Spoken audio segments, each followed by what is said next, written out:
So, it is very windy today. Just saying, and I'm here with Harry right now. Hi, Harry. Okay, so, as you probably know, in my last geocaching video, I said that I wouldn't be doing a video on this cache, but since then, as you saw, my most recent video was, it got replaced by the owner.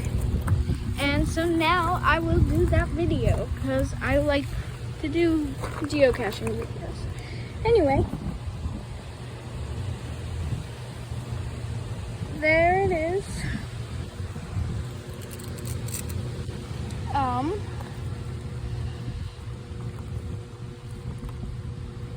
The person did a, just give me a second. So that you can see it better, you guys can see that. And they put a do not replace, or a do not remove, I mean. Yeah, only one person has found it since it's been replaced, which honestly isn't that surprising. I'm gonna put it back because, you know, you're supposed to. And that's the video. Bye.